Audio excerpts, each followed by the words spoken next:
வாங்க இன்னைக்கு கோதுமை வச்சு எப்படி போண்டா செய்யலான்னு பார்க்கலாம். ஒரு கப்பு கோதுமை மாவு எடுத்துருக்கோங்க. இது கூட அரை கப்பு கடல மாவு சேர்த்துங்க. 1/4 கப்பு பச்சரிசி மாவு சேர்த்துங்க.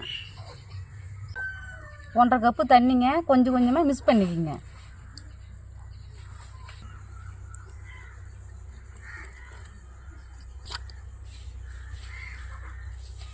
நல்லா இந்த பதத்துக்கு மிக்ஸ் பண்ணிக்கிங்க.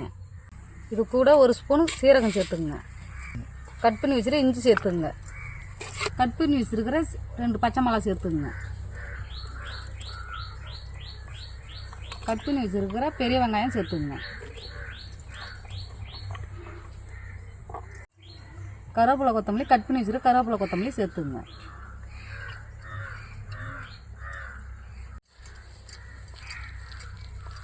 கொஞ்சமாக பெருங்காயத்தூள் சேர்த்துங்க. தேவையான அளவு உப்பு போட்டுங்க.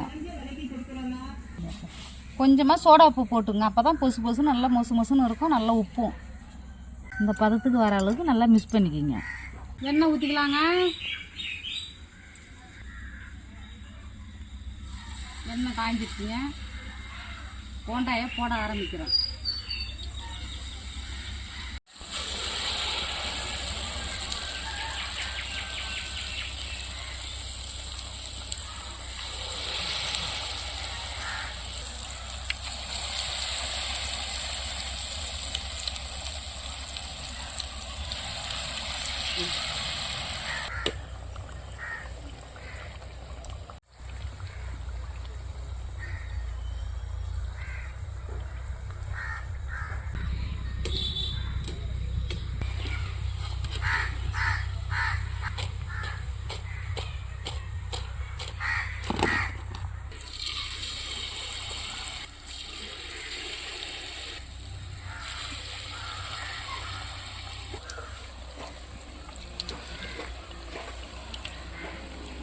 போண்டா நல்லா சூப்பராக வந்திருக்குங்க. பாருங்கள், நல்லா வேகுது.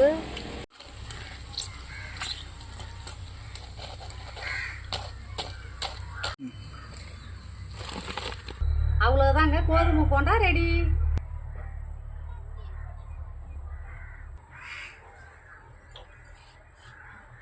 செம்ம டேஸ்ட்டாக இருக்குது, சூப்பராக இருக்குங்க.